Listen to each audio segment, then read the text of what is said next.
What's up, guys? We're doing an underrated versus overrated about fitness topics, alright? Some stuff that are controversial. Just going through them and seeing what is underrated and what is overrated with Phil, PJ Coaching, alright? So just doing a little video. How are you doing, Phil? Man. Good, alright. Let's go. Post-workout Q&A. Yeah. Overrated, underrated. That's it. So yeah, we'll be going over all of it, man. So, yeah, let's read it. Let's start with the first one. the first one is lifting heavy. Lifting heavy. What do you think? Okay, overrated, underrated. If I have to give one to my head, one, man. Lifting heavy. What do you think? Underrated. I think underrated. Man. Underrated? Yeah, I'd say underrated, man. Why? I think people have to build a base, you know? With lifting heavy? Yeah. Alright. I would say it's actually overrated because a lot of people focus a lot on lifting heavy and they forget a lot of other things. So then they start compromising the form and they compensate with a lot of things. I think it's important to lift heavy on certain movement, but if most people will just focus on the weight and they'll miss out on really feeling the muscles and the mind-muscle connection and connecting well with their muscles. But yeah, let's move on. What's the next one? Context related. So we got range of motion. Range of motion. I would say underrated, man. I would say underrated. Underrated? Yeah, I would say it's underrated because you see a lot of guys, they really cut it short on a lot of lifts. Yeah. So yeah. I would also say it's overrated, especially when I'm doing something like a chest fly and I see a lot of people that are really trying to get a crazy stretch and a crazy squeeze, and I don't think it's necessarily the most ideal to build muscle mass. You don't want to get a crazy stretch also there, put a lot of stress on the tendons. A lot of times I'll be squeezing a lot, but I won't be overstretching. So I would say that's overrated. Yeah. People also overly focus on it. Let's say with the I don't know, maybe sometimes doing an incline dumbbell press and they're trying to really go for a deep stretch, but then they're not necessarily activating more chest. Maybe it's a bit more triceps, a bit more shoulders. So I would say people focus on it too much. Right. It's all context related. It's all case by case. It's all right. Yeah. We're just giving black or white answers. Yeah, that's it. But to add to that, I would say full range of tension is important too, because a lot of the range of motion could be arbitrary too. So there's still full range of that particular muscle that you're trying to train the tension from that angle, you know. Isolation lifts. Isolation lifts. I would say it's underrated, man. Underrated. Underrated. 100%. Yeah. Yeah. Why? I think some people rely too much on the compounds. Like I hear guys saying, "Oh, just do rows for rear delts." And it's like, man, if you want to get the biggest rear delts possible, like you gotta. Yeah. You benefit from doing like a bent over, like cable fly, reverse pec deck, and like just doing like a row, like a barbell row or a cable row. Is not enough, man. No, same with biceps. Like it depends though, because you have a very good genetics for a certain muscle. You could probably get away with not doing biceps. That's true. The genetics will play a role. Depends, you know. I would also say it's isolations are overrated. Overrated, especially for naturals. If you enhance whatever you do, you'll benefit from it. So, I mean, most stuff. But I see a lot of naturals spending too much time on machines, on isolation exercises, and really trying to get a crazy squeeze and focus a lot on one isolation movement. And they'll benefit so much more from the big compound lifts, the deadlifts, the barbell rows, the pull-ups, the push-ups, the squats. So yeah, especially if you're natural, because it's not just about how you feel, but also the impact they have on your body. So I would say it's overrated.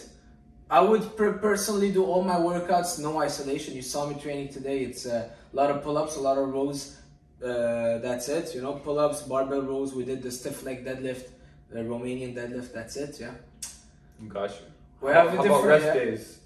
Rest days, I'm overrated on it. You know, I train 7 days a week. I go to the gym every single day, 2 hours every day. That's it. I don't push my nervous system and do PRs every day, but I train every day. What about you? I think rest days, man, it really depends what we're talking about here, man, you know? Gotta choose one. Yeah, if you gotta choose one, I would say.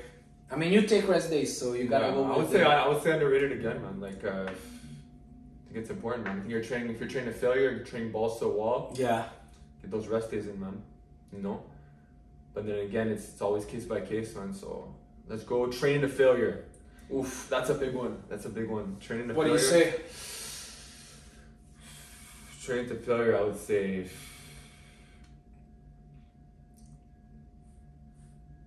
I think when you're more experienced, you don't have to train to failure in every set, you know? Yeah. I think as a pure novice, they have to be exposed to training to failure to really understand what it is to train hard, you know?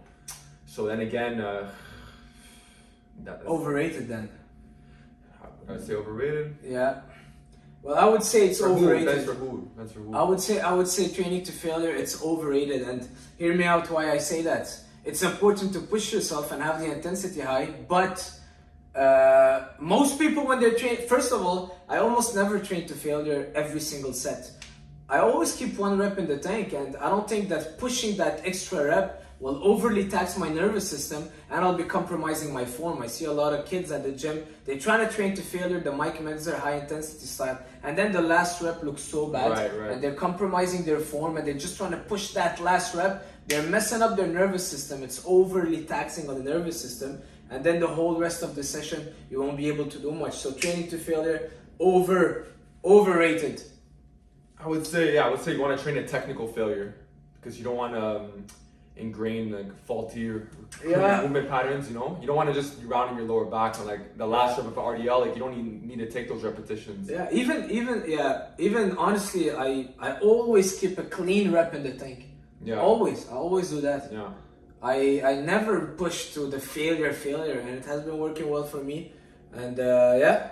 Especially when the weight's really heavy and you have more training years under your belt. You know, I would go to failure with push-ups or pull-ups or bodyweight lunges because those are bodyweight exercises. You fail, you fall on the floor if you're doing push-ups. Not very taxing on your nervous system. Yeah. So it depends on the lift, you know? Yeah. Deadlift. I would say for bodybuilding purposes, overrated. Yeah, I really like RDLs for bodybuilding purposes. Yeah, deadlift off the floor, overrated. Yeah. Overrated. If you're not trying to be a strongman or a power lifter and you don't really care about them getting just stronger at this movement pattern, but you just want to get bigger muscles, I think deadlift off the floor are overrated. Stick to maybe stiff leg for the hamstring, for the lower back, also the hip muscles, but stiff leg RDLs, like we did today. You gotta have some type of hinge in there. Yeah. Some type of hinge though. Steroids. I have no experience on that, so. But what do you think? I think they're very, very, very overrated. You know, very overrated. People don't understand how far they could go naturally. Yeah. So. But at the same time, we can say they're underrated because you see someone that takes some steroids for a few weeks and then they blow up. They're bigger than us in just a few weeks. So it can go both ways. I just think that a lot of people underrate the fact of training natural for a long period of time. Yeah, but then again, it depends on the respondents, you know? Yeah. Some people go on and they say that's it. They don't really have a response to it. And then some other guys blow up off training even less hard and taking nutrition a bit less seriously. Yeah. So that's what makes some exactly. Okay, so ice bath. I've never actually taken ice baths. I've taken cold showers. Yeah, me too. I think ice bath and all those things, I don't know, never use them. It's good for pain tolerance and just like enduring some type of like discomfort. Pain, yeah. I wouldn't say pain, but I would say just like discomfort. Yeah. I would actually say all the massage and ice bath and the cold showers and ice plunge and the heats and all those stuff, they're very much more placebo than anything else. You know, that's what I believe. I don't think they do much. It's more placebo. Yeah. And that's pretty much it. A lot of people like starting the day with it just because it gives them kind of a pain in the morning so they can keep on with that. But I think it's more placebo than anything else. Yeah. Okay. Science-based training. I think that's pretty overrated, man. A lot of it. Overrated, yeah. I would say. Yeah. Science-based training, science-based lifters that are trying to follow the science of everything. Learn to train hard before you learn how to train smart, you know? Yeah. Like the guys doing the iliac pull downs, they've been training. They're really focusing on the perfect angle and the perfect stretch, and I think it's very overrated. A lot of people need to kind of train hard, like you said, you know? And science comes from experience. If you see Arnold training back in the days, a lot of people would be like, well, science disagree with it, but look at his body, look at what he accomplished. And all the other guys training just like him. All right, so don't be too caught up on whatever the science says, but go with how you feel. Follow your intuition and follow the experienced lifters that made something or had results similar to what you're trying to get. That's it. Supplements, I would say overrated for the most part. Supplements, yeah, overrated for the most part.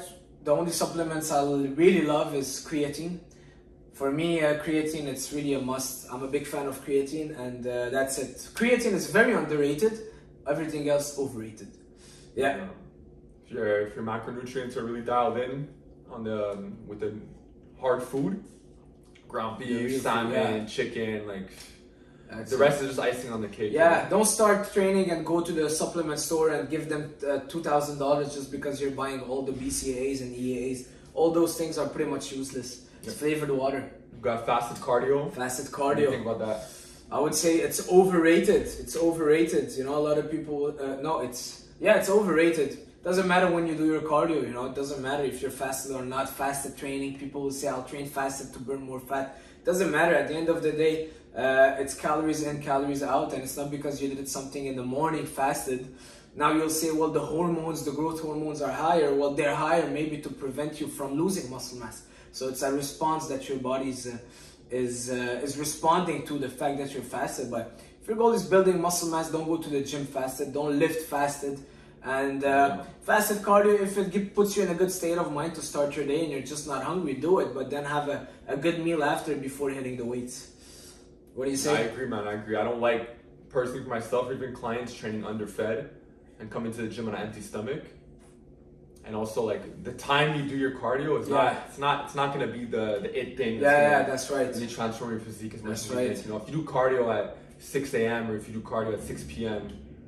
won't change much. Really, that much of a big difference. You know, that's true. 100%. Only difference is but it has some application. But it depends on how you feel. Depends on how you feel. Yeah. So that's pretty much it, guys. Let us know what you think. Let us know if you want more of those videos. Let us know which ones you think we had wrong. And give us your opinion. Don't forget to like and comment. And we'll see you soon.